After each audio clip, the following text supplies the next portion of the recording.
Please join me in welcoming Adriane Herman and Rachel Epp Buller.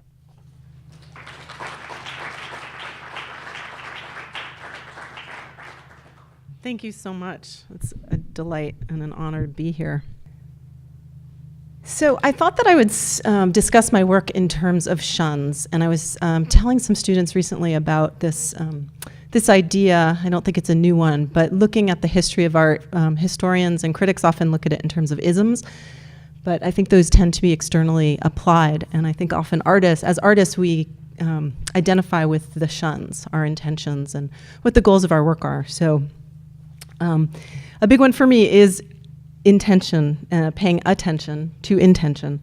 And what I've been doing for the last maybe since 2005 really, however many years that is, 8 years pretty solidly, I've been focusing on the lists made by people setting out their intentions, grocery lists, to-do lists, mostly handwritten lists, but not exclusively. And I find that investigating them in close detail can be really telling, often funny, and like this one, right? Instant one-liner.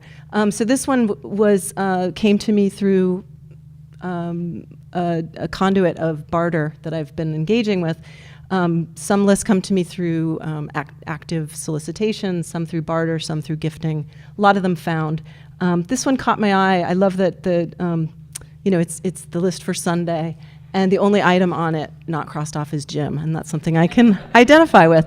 And so when I was invited to make a print at Syracuse University, I went through my selection, my archive of lists, which is probably up to about 2,000 now. And this one just sort of struck me for a variety of reasons, and so I decided to monumentalize this one and I guess sort of lovingly reproduce it at kind of gargantuan scale in silkscreen, and the blue ink there is applied with puff ink, so there's a little bit of dimensionality there to just kind of push it out a little bit to draw more attention to it. So thank you to Dusty Herbig and all his students there. So perception, the noticing of things, that's a big shun for me, and that's what we do. That's what we all do, whether we're artists or not, or whether we consider ourselves artists or not. We perceive and we respond. And this was the first list that came into my life that wasn't really my own, and it was my former partner Brian Reeves brought me this list as a gift because I was working a lot with images of food, and he was a professional. His job was to assist someone, and this person had multiple sclerosis, and he couldn't handwrite a list. His hand was too shaky, and so he would type it up, and Brian would go grocery shopping for this person, and Brian brought it home to me when it was no longer sort of useful. And it was really kicking around for over a decade, and it started to resonate with me, and I really started to look at lists in terms of the poignancy of the fact that we take these things for granted, and many of us get to make our lists, and we think of it maybe as a chore, but it's really quite a privilege to be able to go and select food and be independent and not just pick an avocado, but a particular avocado. And these are privileges that sometimes we lose as we age, and some people never have. So this is a fragment from that sort of upturned in my studio not too long ago that I'll just read from Lao Tzu's Tao the King from an old book, 1967, called Oriental Treasures. And it's a Hallmark edition, so as a former Kansas City, I took note of that. And it says, "The perception of what is small is the secret of clear-sightedness. The guarding of what is soft and tender is the secret of strength." And that really resonates with me, and I think that noticing subtlety and nuance is a really powerful thing. I think it's a political act, and I think that no one trained in such subtle things, speaking as a printmaker, as the differentiation between a hard ground line and a dry point line, I don't think that person could ever take a life, for instance. I think there's great power in encouraging people to notice, be sensitive. And so this was a list that came into my life that has a sort of a double meaning. I was helping a friend move, and I came into her apartment, and I actually stole this list before she came out of the other room, and I had replaced it and tried to copy her handwriting. And then she asked me to take this box to Goodwill. So I ended up sort of getting the list anyway, but it was already in my pocket, safely ensconced in my pocket, but I had counterfeited it, swooped it off, and this actually, you're looking at a limited edition photo etching. So this is a reproduction of the list that has the word Goodwill. So these are all photo etchings that I've created at 125% of actual size of the print. This was a list that I didn't know at the time that I was making a print from a friend's list, but when I showed it at a gallery in Portland, my friend Karen Gilardi came up and said, "Oh, you made a list of my winter fun list, a print of my winter fun list." And I said, "I did?" She said, "Oh yeah, smelt, bingo, toboggan, snowshoe." I said, "Your smelt, bingo, toboggan, snowshoe?" I had no idea because she had sent it to me in an anonymous envelope as a gift. So it's very interesting to have these things kind of circulate, and sometimes I know where they came from, and often I don't, and sometimes things are illuminated later on. This is a really poignant one. This is another photo etching. Usually the lists are just called by their name.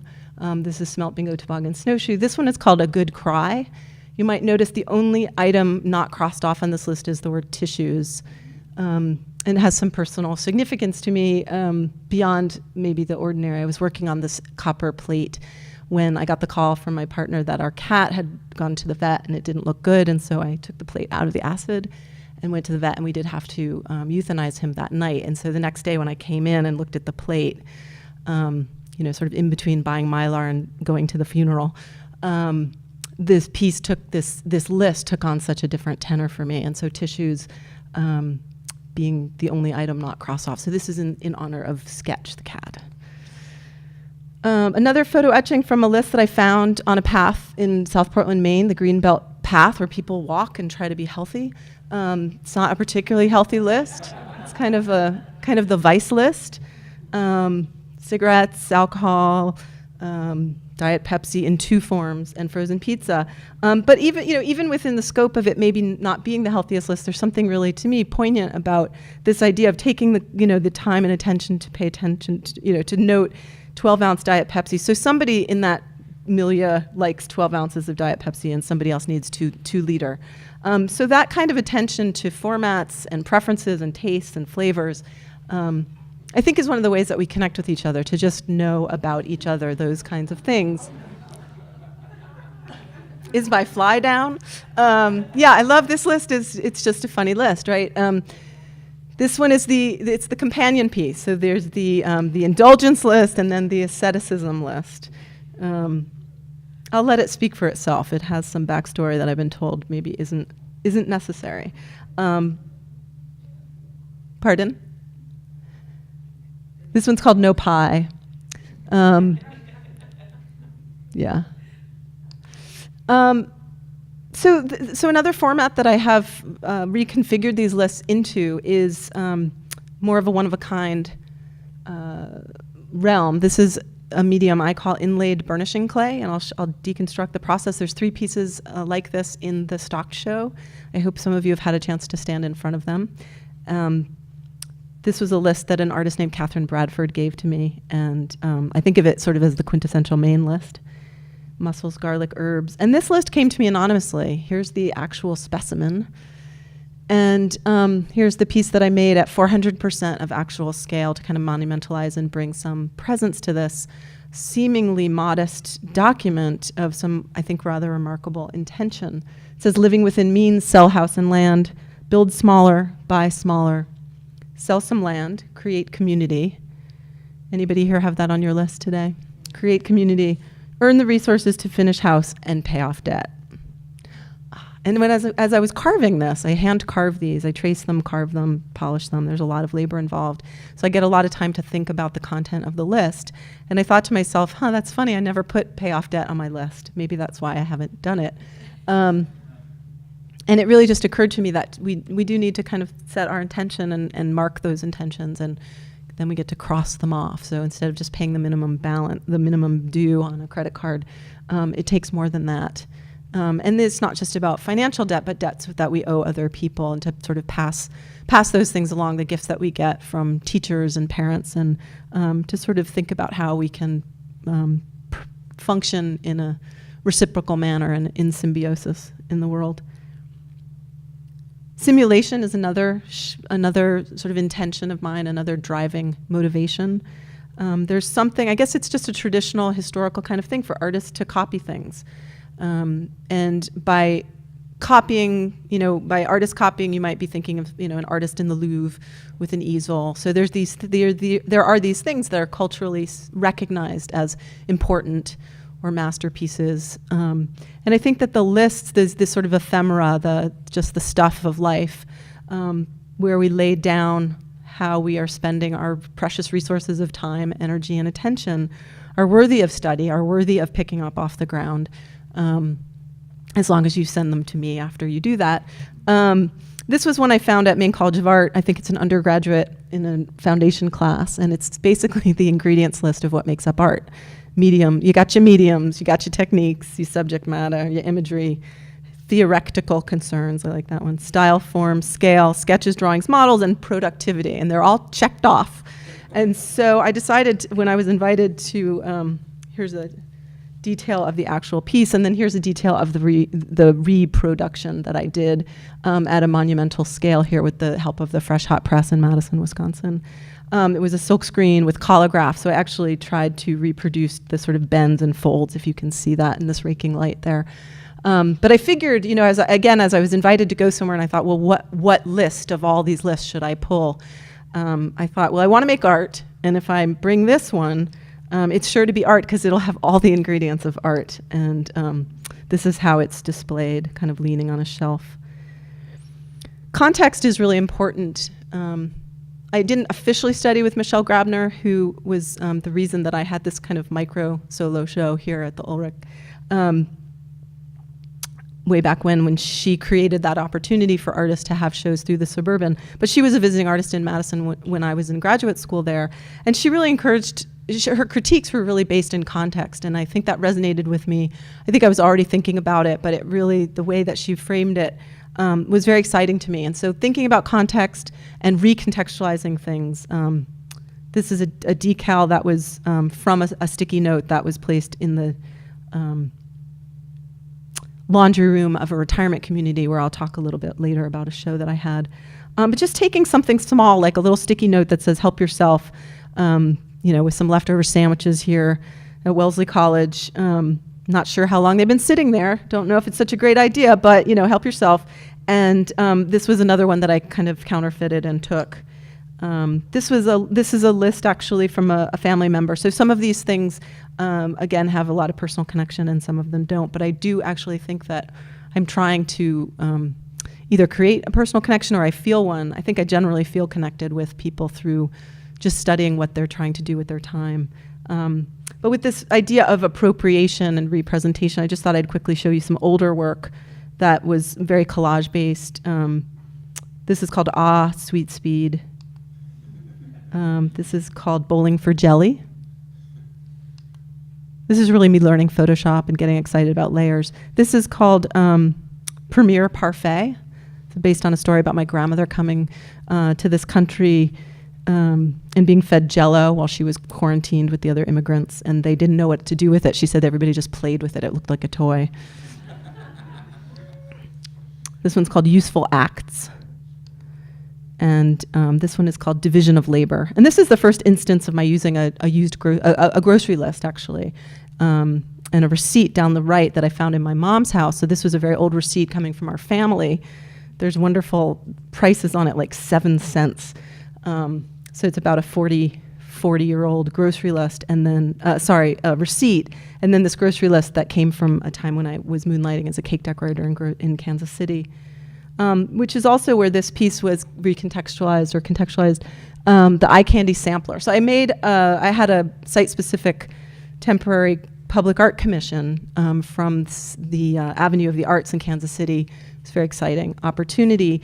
And I, you know, being chronically indecisive, I couldn't sort of just alight on one image I wanted to put in the world or one object. So I decided to make an artist book, and I have some copies of this later if people want.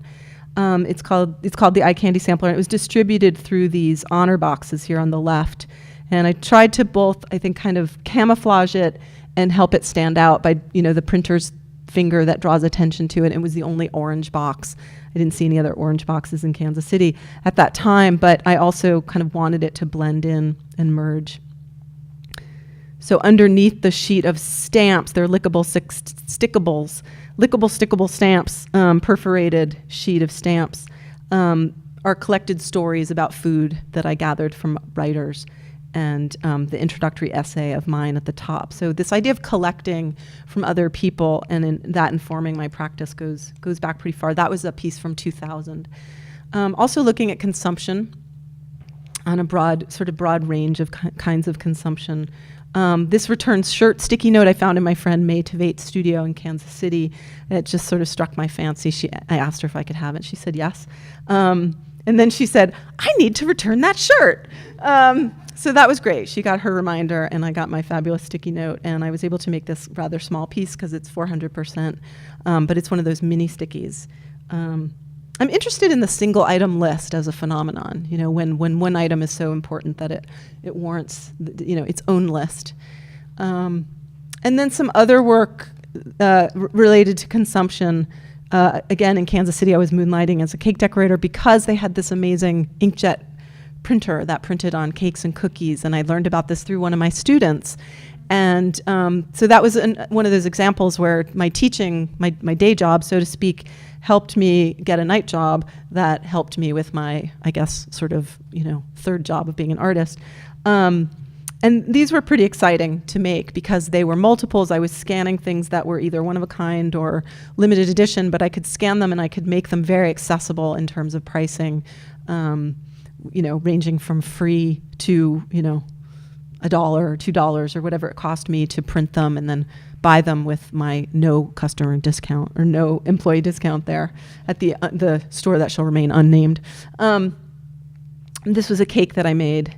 I will say that I was paid $7 an hour to make this work, which was a pretty exciting, sort of feeling to be paid to make art, and upfront, sort of, oh, we're going to buy this piece that's done. So it was an interesting experience. I thought of it as a residency.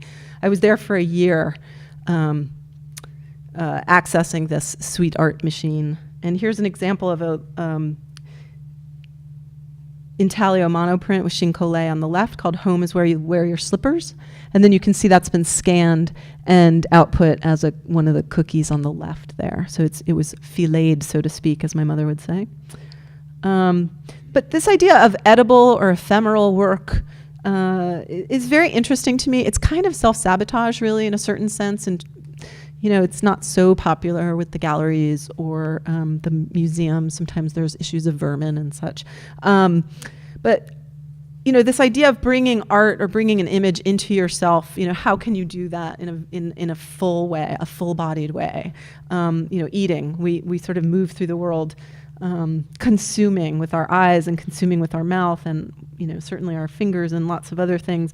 But I guess I'm interested in contradiction and the idea of making something that I know won't last, and I'm sort of frustrated when I see it not last, but I'm still compelled to do that nonetheless.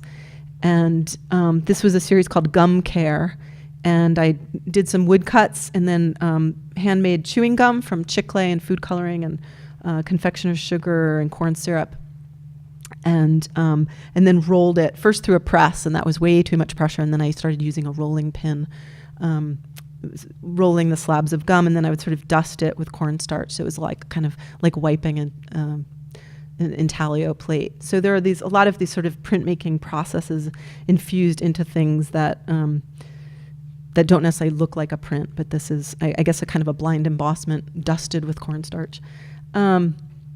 So collection, I've talked about it a bit already, but collection is a big one with me. I definitely like stuff. I gather stuff. I have a tendency, I guess. Things have a tendency to check in and not check out with me. And I guess I've become a sort of a repository for other people, sort of the ephemera that documents the trajectory from intention to action. And it's a line I've been studying, and it's something that I'm interested in, and how do people get things done, and what are people doing?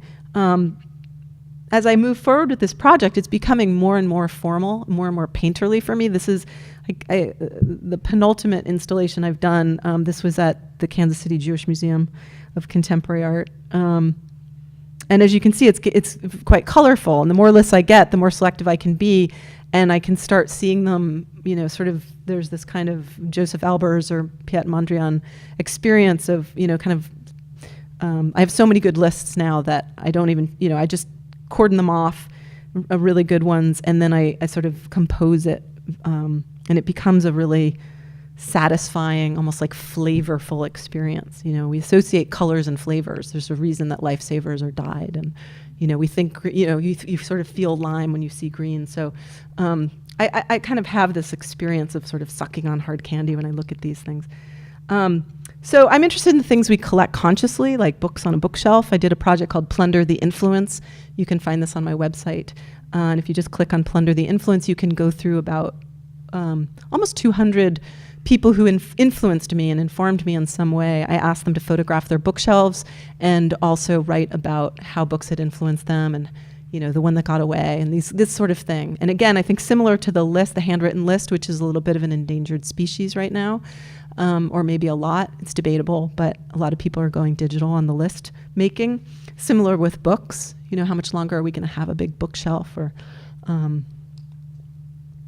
and also unconscious collection. So there are things that we bring on board with awareness, and things that we bring on board without awareness. And then these are some of the things I've been looking to maybe kind of offload. I did a whole series about baggage and looking at the suitcase as a kind of metaphor. There's some great old ads for suitcases in things like Sears catalogs, which show the suitcase, the family of suitcases, the big one, the medium one, the little baby ones. Some are open, some are closed, some are full, some are empty. And that kind of sort of, I guess, metaphor resonated with me, and thinking about presence and absence and leaving and coming. There's such rich territory to think about human relationships and what we carry with us, whether it's sort of genetic pre-programming, loss, presence, training, all these kinds of things. And so just something simple like the outline of baggage. I think it's recognizable because of the handle. This was a revolving door at the Davis Museum at Wellesley College that I was able to put some decals on.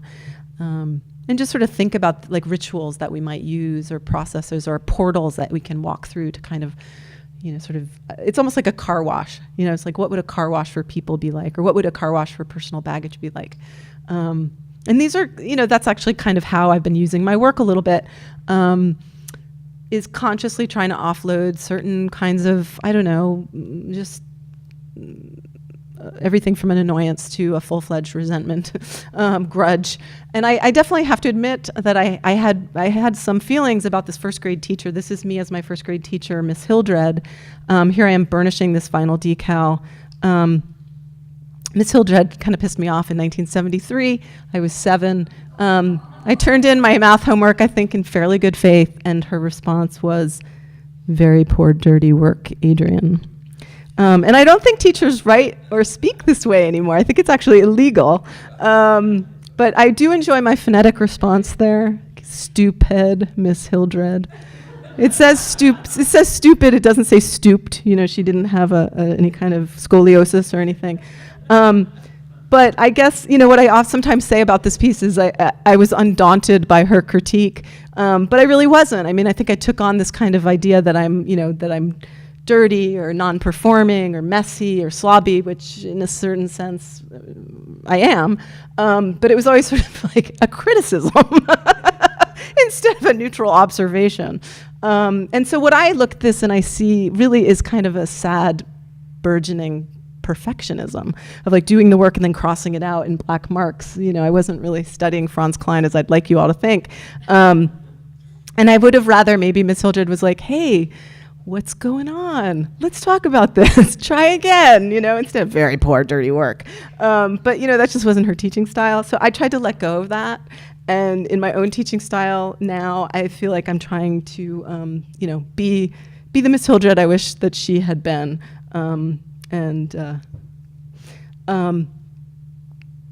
Let's see. I did another series here of birdseed suitcases that were designed to sort of offload personal baggage. So the birds take it away. This was called All This Baggage is for the Birds. Yep, in the background, Celeste Robert. So the birds did take this off. And I did some temporary tattoos that allow you to release personal baggage. And this is your own stuff, solo show, duo dynamics, relationship stuff, family portrait. Insertion of art into everyday life is one of the shuns that interests me, this idea of, you know, you're finding work in this permeable membrane of this glass window. This was the drawing from which I made this final decal. And I just like to watch it change during, you know, as the weather changes, as the light changes, as the people change. And I started taking rubbings from this. So this idea of, I wrote asexual reproduction, so this idea that artwork can beget other artwork through rubbing. Collaboration, of course, is a big part of my practice as a printmaker and beyond. Kelly Jackson and I finding the lists that were sent in the envelopes that were printed. Enlist your list. So there's Miss Hildred in a slightly healthier kind of iteration. And this was a poem that I wrote based on the poem, Emma Lazarus's poem about give me you're tired, you're worn, etc. And a little essay about why I was collecting lists. And I asked people to trade me this temporary tattoo. Here it is on the skin. Take that out and put your lists inside and send them to me. And these were some of the lists that I received back and then monumentalized in that inlaid burnishing clay process, which I would like to take you through. You can see it's very reflective. There's no grease, there's no oil or shellac or anything like that on it, but just a lot of elbow grease. So this is, again, under the monumentalization category. So I take the list, I choose it, and I buy into it wholeheartedly. I try to reproduce the handwriting. I'm truthful to the composition. I trace the image out. I carve it like I'm doing a woodcut. And I carve this into a base of about 28 layers of liquid burnishing clay, repair any kind of, you know, sort of skid marks that I make. And then I start to fill it with the opposite color. So I've been using this red and black palette of ancient Greek pottery. This is a list where everything is crossed out except the words meat and straws.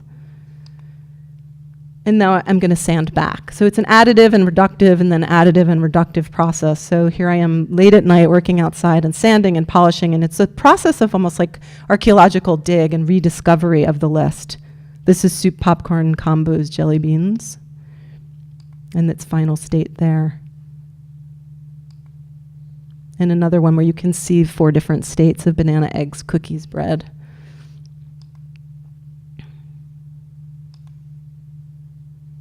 Some of these things are so simple, but again, I think just so poignant, like this little budget list. It says food, $1.25, $3.50, $1.40. It all adds up to $30.90.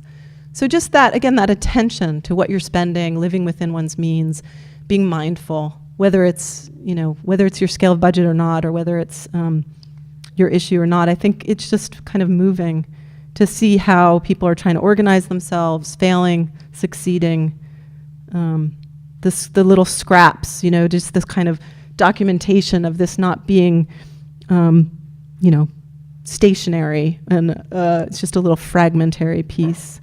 Or the, what I find interesting, where a maker of a list, this one's called left-leaning list, and everything hugs the left really far, and there's a couple places where things are tried over and over, like turkey, broccoli is tried 3 times, I think. So this kind of misspelling. I'm interested in how lists are primarily written for the maker to read. And I feel a bit like I am a bit of a voyeur as I'm doing this. So for this show I had at Center for Maine Contemporary Art, I was interested in bringing the gallery to the community and the community to the gallery. So the art came to the community through these lists that I made vinyl decals of and put them on commercial venues. And then I took graphite rubbings of them to bring back to the gallery. So there was this kind of importing, exporting. It's a restaurant in Belfast called Chase's Daily. One of the most remarkable lists. Number 1, fellowship. 2, knowledge. 3, hospitality. 4, generosity. 5, rejuvenation, mental, physical, and spiritual. Peaceful. 7, gastronomic edification. 8, suspension of time. 9, healing, could be paired with number 5. And 10, humor. And the rubbing is a little bit hard to see. And what I've realized is that these rubbings are maybe more about creating opportunities for conversation. But the decals are ephemeral, and I felt the instinct to kind of take the rubbings, so to have some kind of lasting document.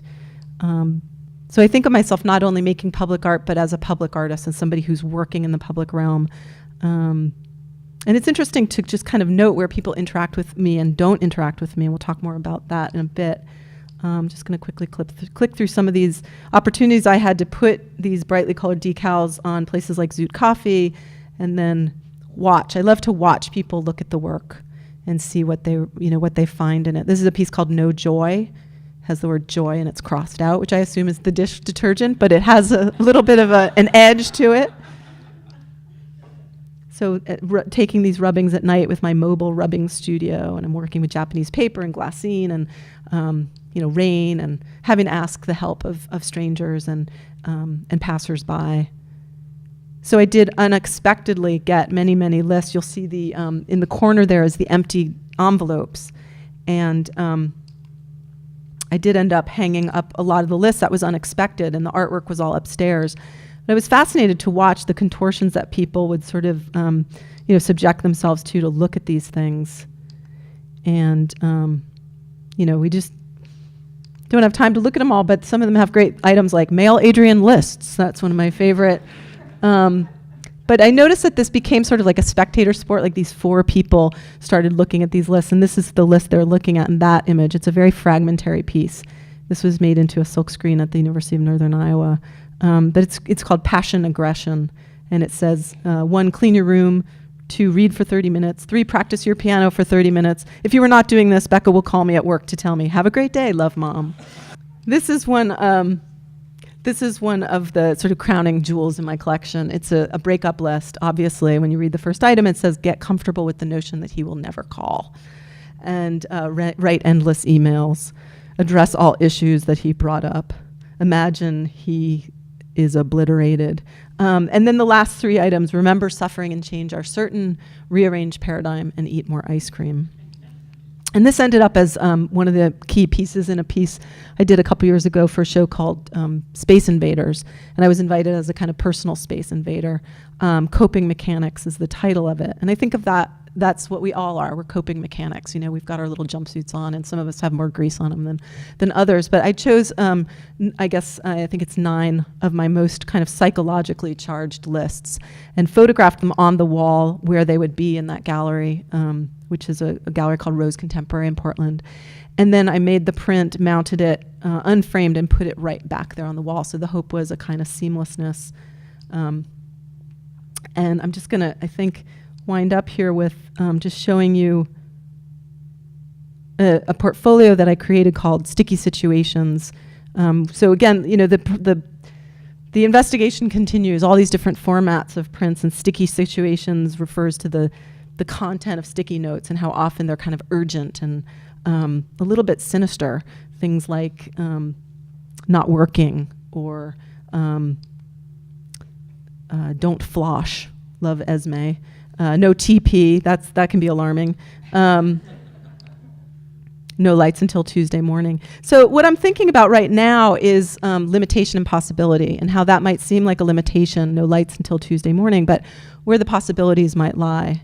Here I am silk screening on the flats that I created through relief prints. And again, that balance between the generosity of clearly something being offered as free food, edible, but don't eat the sequin eyes. You might choke. And I just can't resist going through this last couple of slides here with, this was an installation I did in Nova Scotia at a kind of a public mercantile commercial store. This was a woman who traveled 30 kilometers to give me these 4 sticky notes.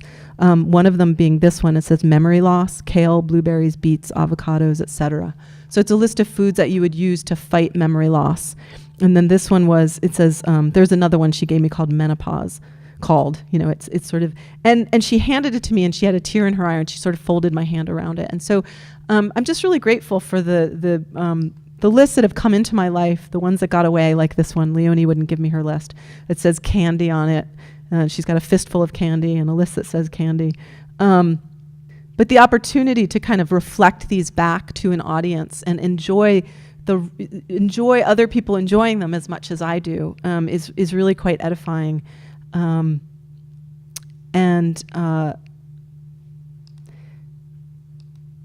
As you can see, I can't stop. So we're going to talk a bit now, I think, about some of the issues in this work, the sort of exchange and preciousness, and not that I have any of the questions ahead of time or anything. But so thank you very much for your time, and I'm happy to accept any of your lists that you would like to offer me. And I have some things to barter with you afterward. Thank you. Thank you so much. This is great. So in addition to your work as an artist, you're also an educator. So I wonder if you could talk a little bit about your pedagogical philosophies, if teaching for you is a separate line of work, or if you see it more as part of your art practice, or both? I think, I think it's very integrated. I think my practice is very collaborative, and teaching is a space in which I get to talk about all the things that are important to artists, and so it's a really rich space for me. I have done a number of projects actually that have been, I think, really closely dovetailed with the concerns that infuse my own work, like around collection and dissemination, and creating opportunities for students to show their work has always been really gratifying. And I thought I would share a project that we had a chance to talk about a few weeks ago, the Altered Book Project from the Portland Public Library, that actually kind of came out of an invitation that, what I find is that projects beget projects, and that one of the benefits of getting press and I always tell students to write a press release and inform people about what you're doing, because you just never know who's out there and what they might invite you to do. And so some of the projects that I had done with students previously attracted some attention, and then Portland Public Library, a staff member, Michael Whitaker, came and invited us to have this sort of kind of dream come true scenario, which was this project we did called Long Overdue Book Renewal. And these were, we made about 1,500 invitations on those old card catalog cards that they were discarding. Those are GoCo prints. And you can see here, this is a group of my students from a seminar called Alternative Delivery Systems. And they kind of ran the project. And so it was a large-scale project that involved about 186 artists. There they were picking up books from the Portland Public Library that were either hadn't been sold at the book sale, or were never accessioned, or were being de-accessioned for being damaged or not relevant. But if you go out behind any library, you actually will find a lot of books being discarded. Artists are scavengers. We need material. And in my own practice, I'm very much, I think, a call and response artist, and so I like this idea of giving students a canvas to work on that's sort of prefabricated. So what you're looking at are artworks that were created by artists, many students, undergrads and grad students at Maine College of Art, who took books from what we called a book grab and altered them, and then donated them back to the Portland Public Library. So they are loanable, borrowable, using your library card locally or through interlibrary loan. Some of them are more fragile than others. This was a poster we used, and one part of my pedagogical philosophy is to try to have technologies and media support the concept. So as we needed to promote this event, we learned silkscreen. So it wasn't a class in silkscreen, which I think are important to teach as well. But it's like, oh, well, how do we disseminate information, and how do we get people to the event? Okay, so we'll use some silkscreen to make some posters. And a great way to get a lot of people to your opening is to have 186 artists in your show, so that even if only they show up, you have a big crowd. I'm showing you a fragment of the 186 works that came back, but they're really remarkable. And again, you can borrow these. You could check out a whole exhibition of them. You could check out 40 of them and have a show here at the museum. If you don't return them within 3 weeks, you get a late fee. So I love the idea of this democratization of the art object, this idea that anyone could afford them. They're free. You check them out from the library. There's really no other space in our society, maybe almost no other space where you can do that. I wonder if that sort of democracy, especially one of a kind things. Right. Yeah. So I wonder if this democracy of the precious object that's usually in the museum, inaccessible to many people, was that part of your original conception, or did that kind of come along as a later part of the thinking? Well, I think it's interesting because it sort of rubbed me the wrong way. I remember having a conversation with the librarian and saying, well, what if somebody doesn't return one? And she said, well, that's the cost of doing business. There is a fee or a fine, but it's not a museum. A museum's responsibility is to be a repository and for things not to wear out and to not slap stickers on things that change the composition or, erode it. But this is a completely different thing. And we did make bags to try to make the things, take a little bit better care of them, or you're walking out in the rain with this unwieldy object. But my collaborator on the project, Michael Whitaker, he said, I hope they all get stolen so we can do the project again, which I thought was kind of great. But what's interesting to me, I think primarily, and what I think I tried to talk to the students a lot about, was this idea of, you make work and it's in the private realm. If what's the best case scenario? Somebody buys it, an individual keeps it in their home or a museum, but it's still it's still quasi-private. But this is the public realm, the library. Anybody can go there. Anybody can look. Anybody can get a library card, and so anybody can take it from the public realm into the private realm, and then move it back to the public realm, live with it, and then have it sort of change over time, and maybe change them over time. And so I think the precious object, the idea of the precious object that gets worn out, and again, it goes back to some of those things in my work, like ephemerality, and they're basically edible, like they're getting eaten up by the public in a certain sense. But yeah, so here are the bags that we commissioned to sort of carry them out. And I'm sorry I'm going so fast, but there's just, I just wanted you to get the sense of the breadth of these things. And some of them are quite precious. This is silver. Some of them do loan and some of them don't. Like this one had sort of sharp corners, so it didn't loan. So I wanted to go back to your lists for just a minute. So I've written a little bit about Adriane's work, and she knows this. Sort of one of my readings of her work is a feminist reading, thinking about this elevation of lists, elevation of the mundane, a lot of them related to domesticity, things that are historically considered women's work. That maybe you're elevating that through your work. So I brought in an image here of Meryl Latimer Uguali's a still from a performance from the 1970s, and a lot of her work is related to the idea of maintenance and who does the maintenance work of our lives, whether that's in the museum or on the city streets, the sanitation workers, or in our home, who does the maintenance work, and really her art is all about trying to draw attention to that. So I wondered if you could talk a little bit about your work in relation to what she's doing, and if you see a connection there. Yeah, absolutely. I think this is brilliant work, and I also think during the same residency, if I'm not mistaken, she put mirroring on the outside of a garbage truck in New York, and the idea of obviously being the truck goes by and you see yourself reflected in the garbage truck. So instead of just kind of mindlessly sending the trash off, it puts you in the space of really considering yourself and your consumption of stuff, and especially during the garbage strikes and all this stuff that was going on in the 70s, pre-recycling or that sort of like urban recycling. I think that the repetition of tasks and the sort of memory, the muscle memory, and I think making lists is a way that we try to remember. It is a lot of invisible labor. My clay pieces have a lot of invisible labor. They're hand carved, they're hand sanded. People often think they're silk screens, which sort of puts a knife in my gut. But that's okay. It's sort of, again, it's that contradiction. But I think that for me, maybe the closest experience that I have is watching people look at the list and seeing how compelling it is.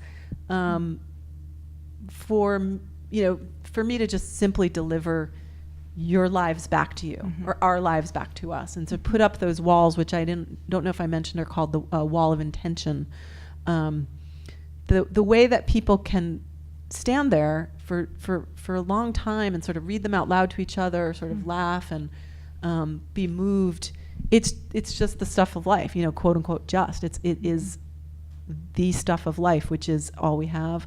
And so I think that Uguali's and I do have this interest in kind of reflecting back, and maybe putting like a flashlight or like a highlighter on certain aspects of culture that are overlooked and sort of thrown away. And I do that. I rummage through the trash and sort of turn things over with my feet. So there's a lot of engagement with the street and a lot of engagement with dirt. And is that one too dirty to pick up or not? And I think it's hers is very poignant work, and it's much more heroic, I think. It's very raw and kind of, you know, she's very solo out there. There's like she's standing, she's a kind of stand-in for these other people, and I think she's coming at it from a kind of singular place, where I'm coming at it from a more of a critical mass place of like, look at all this. Does that make sense? Yeah. So I just have to ask about what you just said. Are the lists ever too dirty to pick up? There was one in the garbage can at the dog park that I saw and wanted, but just couldn't do it. That's the only one I can really think of. Sometimes they have chewed gum on the back, and, you know, I put another piece of paper against it. But, you know, I can always wash my hands. So, right. Yeah.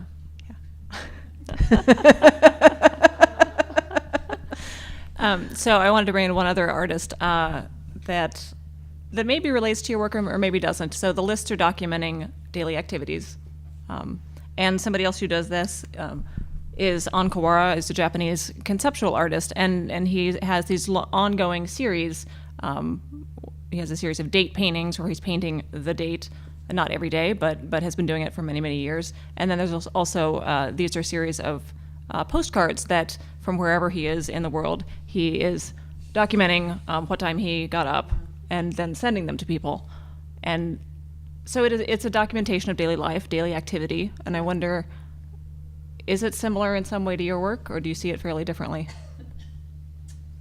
Yeah, I mean, absolutely. I think anything that relates to the mundane, anything that relates to the kind of repetition. I mean, getting up, it's interesting. Getting up is one of those things you don't have to put on your list. It's so fundamental. And I think he, you know, didn't he do another series that said, like, I'm still here? Right, yeah. You know, that sense of, it really is a kind of marking of, I got up. I'm still here. It's a marking of being alive. And in the big sense. So I think my work is a marking of being alive through the little. Like, I think the stuff that I tend to gather shows us living, you know, grieving, laughing, you know, eating junk food, and you know, trying to live longer, like that one list. So there's a hint at the big through the little. Shows us dealing with the big through the little, or manifesting the things that are important to us, like whom we care about, through the idea of, you know, paying attention to what flavored yogurt we buy, if it's somebody's favorite flavor or somebody's allergic. And I think that the sheer mass, if I had 5 lists on the wall, you probably wouldn't be particularly interested or compelled to move forward and study them. But I think that, again, that sort of critical mass of bringing so many together, and you know, that there's this kind of curiosity and magnetism through the many. We all know about that.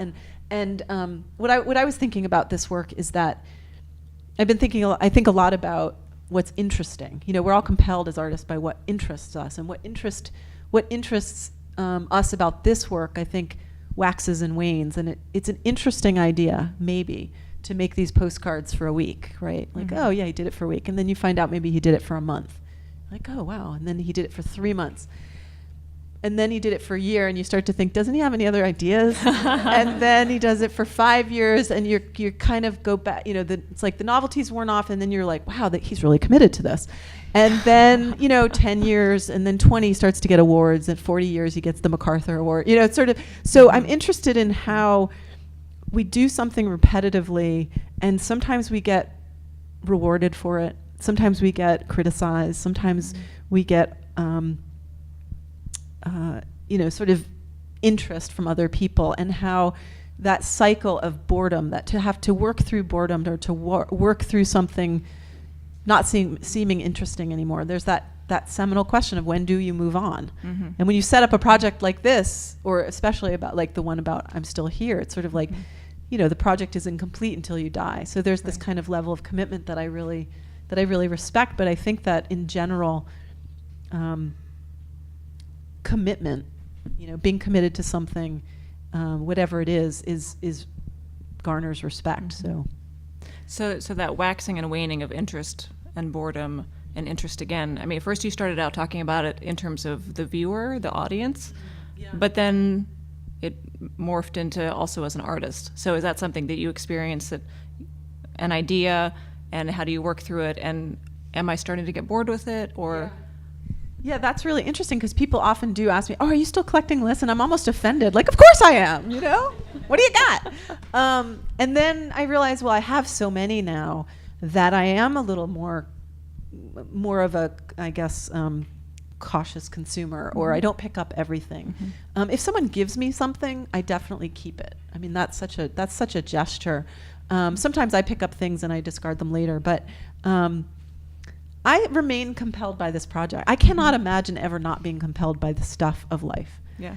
Whether it's always the driving force in my work, I think that's a question. And I do other things currently, you know, so things kind of move in and out. But I think that also because the handwritten list, and even something like the mail, I mean, the idea of sending a postcard as opposed to an email or now a text, these kinds of communications, these kinds of connections with people are maybe shifting and less tactile. And I think actually right now more than ever, the idea of archiving and studying people's lists, you know, it continues to seem relevant to me. So I'm just going to switch back to an image of one of your lists just so we can look at it while we talk. Okay. So you mentioned you spent some time in Kansas City, and so, you know, you're not so far removed from our life, you know, right in central Kansas. And now you live in Maine, neither of which are considered centers of the art world. So I wonder if you could talk about maybe how location affects your practice, if it does. Yeah, that's an interesting question. Actually, the word marginalia just came to my mind. I mean, I like that I think you said not considered the center of the art world, or, you know, you didn't say it's not the center. I mean, I think there are many centers, and, you know, we're all self-centered, right? And so the wherever you are is interesting, and there's stuff. There's amazing stuff in this room. I just met with a student at Maine College of Art over the weekend who her work is she sweeps the crit room, and then she sifts through and she composes with that stuff. And I thought, wow, you know, this is so much more heroic than what I'm doing. I mean, she's literally like going through the dust and everything, and making her work from whatever she finds. So you can find something interesting anywhere, and you can find someone incredibly compelling right next to you here in the chairs. And what I've been thinking about is in terms of a smaller scale of a community. I mean, Maine, I think I'm southern Maine, and it's geographically kind of small and within a large state, but you can walk down the street and see many, many people you know, and there are these sort of stacked studio buildings, and you can, you know, just kind of walk downstairs and meet with people and do studio visits, and things are fluid and easy in a way that they weren't. I lived for 4 years in New York, and, you know, I just remember it taking all day to get a piece of plywood. You know, it's just sort of things were harder. There wasn't a parking space. You know, there's something to be said for being in a place where, yes, there's less money to fight over, but there are fewer people fighting over it. You know, there's sort of like there's resources, but again, I think it's all economies of scale. And I think that for me, art is more and more interesting when I know someone and I have the privilege of watching the development of that work and that artist. And so if I can see someone's show over time, and I can do a studio visit, or I can get to know someone, that's really rich and a privilege. And I think anybody who lives in a place that doesn't feel that there's an active art community or an active art sort of circle or milieu is maybe walking through life with eyes half closed, because artists are everywhere, and all it takes is to notice, I think, and to ask. I had a really great conversation with somebody this morning in O'Hare Airport. And I think the willingness to talk to a stranger is really valuable. And to be standing, you know, whether it's at the Metropolitan Museum or the Ulrich Museum, to be able to ask somebody about something and have a conversation that might actually carry you to the next step of community is so completely viable. And that all it takes is really presence and being willing to kind of look someone in the eye and be interested in what they're interested in and listen. But sometimes when we're in this really fast-paced mode and we're all walking down the street looking at our phones, it's just the opposite of that. So do you think the lists represent that, maybe? Or is there any kind of, I mean, because I wasn't trying to make you feel defensive in terms of you're not in the center of the art world. How do you deal with that? Did I sound offensive? I hope not. You know, Ooh, I don't know. Yeah, I mean, Yeah. I really resonate with what you say, though, because I think, after moving back to Kansas, I'm continually amazed by the many, many artists that I meet here. People who have chosen to be here and whose work is very much influenced by this particular experience of place. And so I wondered if there's anything in the lists that, per se, that you see as sort of geographically influenced or about location or pace of life. Well, I mean, on a very literal level, it's funny because when I go to New York, I'm originally from New York. My family until very recently was living there, and I used to go a lot, and I never found lists. I mean, never. The street, you'd think this place is teeming with people. I can't quite figure it out, but I find a lot more lists in Maine. When you live in New York, or you live in Chicago, or you live in London, or wherever is the center of the universe now, Berlin. I think you're operating from a different space, and maybe you heard defensiveness in me, but I think, that you can't. I think that we can't see ourselves. You'd probably have to ask that question of somebody who knew me in different places. I don't know that I can say, oh, this is the impact of being in this place on me, or this is the impact of being somewhere else on me. But I will say that in terms of literally influencing my work, the scale, like that altered book project that I showed you images of, that was noticed by a curator, the curator Bruce Brown at Center for Maine Contemporary Art, and he invited me to have a solo show there and wanted me to do a public component, and that's where the temporary tattoos and the vinyl decals and all that came out of someone noticing my project and knowing me and calling me up. Yeah.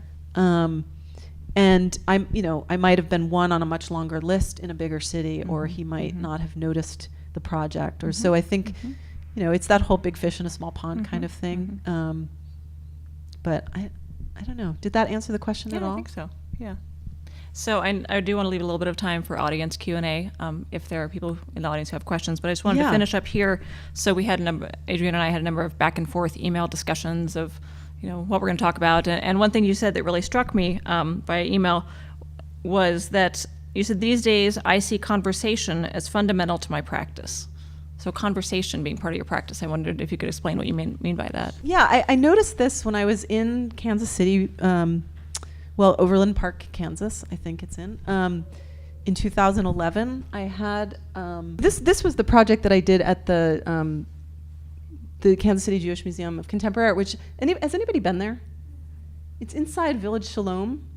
It's a retirement community, and so it has this kind of built-in audience, and it's a beautiful space. When I lived in Kansas City, I thought of it as this ideal space to have a show, and it really was for me, but not necessarily just because it was such a gorgeous space, but because there were people who were coming in, residents were coming in. This was a woman on the left. This was her first day, and her daughter was on the right, and she was very raw. Her eyes were very sort of red, and she'd been crying.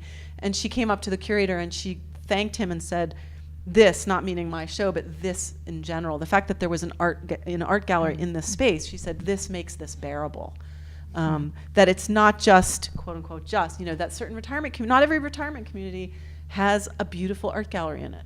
And I think that the opportunities that I had to talk to people, yes, it's a gorgeous space, right? I got to put up my lists, I got to have my Sticky Situations portfolio, but almost more importantly, I got to go through my lists and think about those that were relevant to the space, and put vinyl decals of those lists throughout the space, social halls and entrances, and I got to have conversations with people. Like, this was a vinyl decal I put up from this list. Sorry, here. It says home, wedding ring, ruby, something, rings, costume jewelry, copper cookware, silver flatware. This is a list of things that an artist from Kansas City wanted to collect from his mother's home after she died. And I put it on the side door of Village Shalom to mark it as a home, and also to mark it as a space where people who live there have had to downsize, get rid of objects. And ultimately, when you leave Village Shalom, you're usually dying. Somebody dies there maybe once a month. And so then your items are either going to Goodwill, going back to Goodwill, or they're going to family members, or they're being discarded, or maybe to staff members who took care of the person. So I wanted to kind of use my list to mark this space. And And I got to overhear conversations. Like, this was a fellow, again, his first day, his wife was dropping him off. She wasn't going to live there, he was. And they spent a lot of time on that mat, which opened the door. So I became an unintentional kind of eavesdropper as I was doing rubbings. And so this is the view from the second floor where the memory care unit is, and it's been very sensitively designed so that people can see into the gallery if they can't visit it. So I got to put up vinyl decals and watch staff interact with it, and I got to watch residents interact with them and have conversations. And this slide in particular, I think, kind of shows, I was taking a rubbing of that decal on the upper left, and I was invited to dinner. And I thought, oh dear, I only have this many hours and this many more decals I want to rub. And I thought, but wait, this is why I'm here. So it was literally a choice between making more art, doing more documentation, or having a real one-on-one conversation with people. And I chose to have dinner. It was borscht, it was very good. And then, what I realized is that nobody wants these rubbings. They're depressing. They look like gravestone, tomb rubbings. They really just get rolled up and stuck in a drawer in my studio. But what's important is these conversations that I've been able to have is the staff member who was able to say, oh, that decal you put on my door, people love it. Or this woman on the right coming to talk to me and, having these dinners. And so, I couldn't have enjoyed this opportunity more. This was what the sticker that I made. I chose, site specifically to barter with the residents to try to collect more. And this was the sort of the jar where I did that. And so it was while I was there that I realized that the rubbings didn't matter. What mattered was the dinner. And what mattered was, I don't have living grandparents. And so to be invited to a place like that where people had been living with my work, talked to me frankly about my work, because that woman I was sitting next to, when I moved my ladder up to it, she goes, oh good, are you removing that? Because we're done with it. And she said, it's about time to take that down. And it was a little bit of a depressing list. I have to say, it was kind of beige, and it had like tuna, and so it had some weird conflation of something that was like food and not food. It was like, I don't know what it was. But, she didn't know it was my art, and she gave me this absolutely blunt art critique, which, the older we get, the more blunt we are. And so, so I really do value the conversation. So to continue the conversation, do any of you have questions for Adriane? Comments or blunt critiques. Yeah, exactly.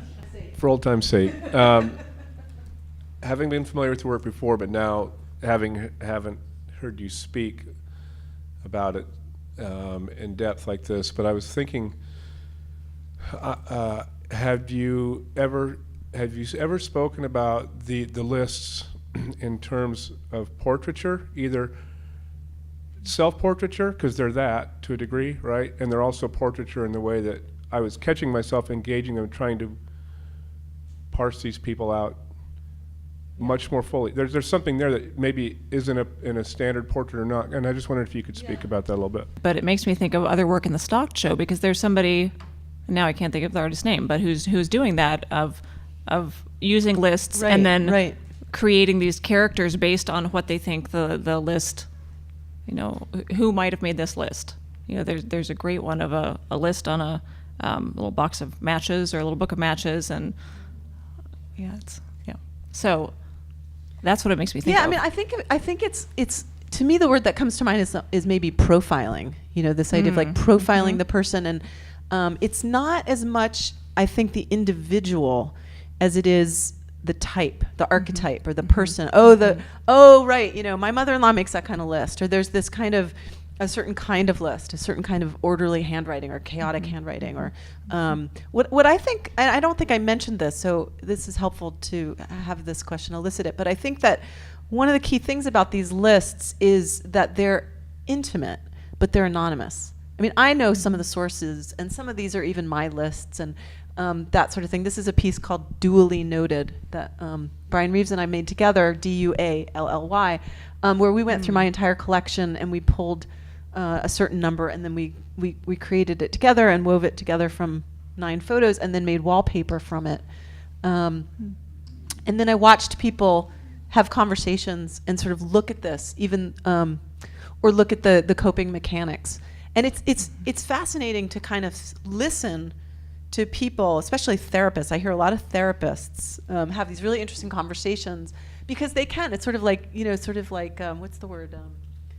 Not profiling, but what is therapy? Yeah, analyzing, or sort of, exactly. So I think that,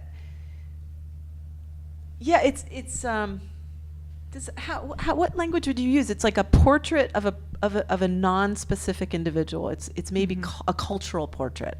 That's what it feels like to me. Like it's a mark of a certain time, like the concerns of our time.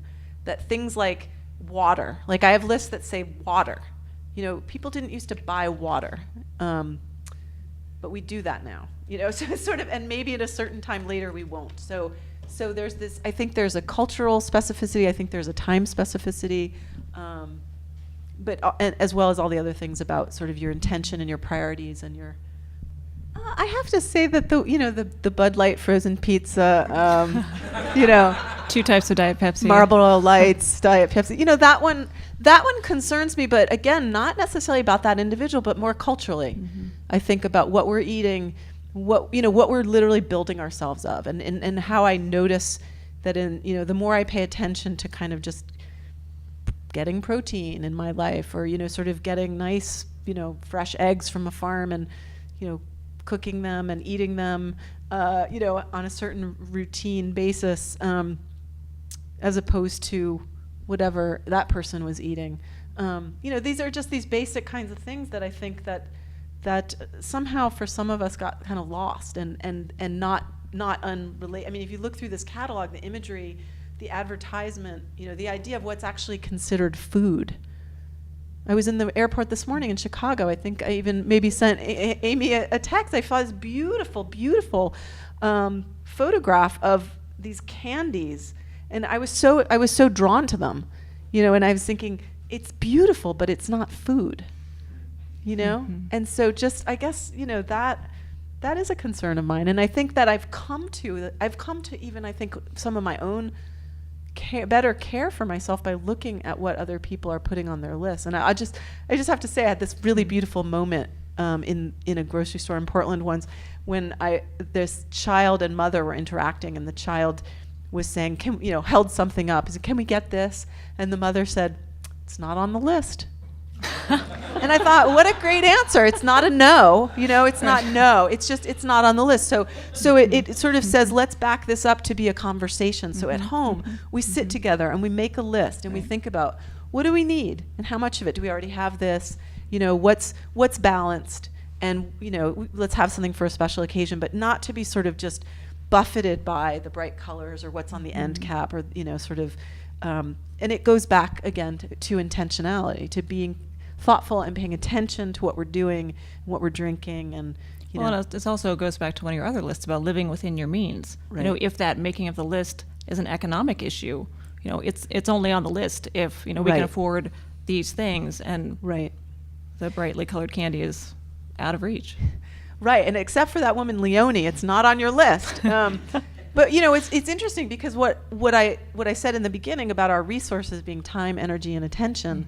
And just lately, I had this vision. I was working with someone and around this idea of abundance, and when she said that word, I got this image, and it wasn't related to some of the traditional ideas of what I might think. It was really about time, and I realized that for me, abundance is about feeling like I have enough time. Like this morning when I was in this hotel in Chicago, the shuttle was coming in like 3 minutes, and I was just about to leave, and I realized I hadn't left a tip for the person cleaning, and I thought, I don't have time.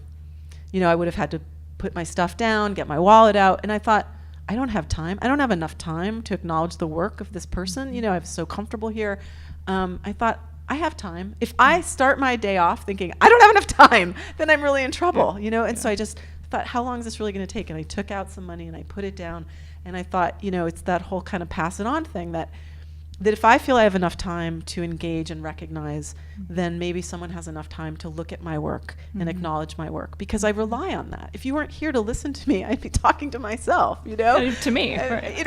And if you didn't formulate these questions, and so that sense of really, the living within our means is really about having enough time. And there's a great list I didn't show, but it's a really dense two-sided list, so full, lots of boxes checked off. And at the bottom of it, it says, why don't I have time to read anymore? Wow. You know, and that's such a good question. Actually, my vision of myself of abundance was me lying on my bed reading and thinking, you know, what are all the things that have to come into place for me to feel entitled to do that in my day?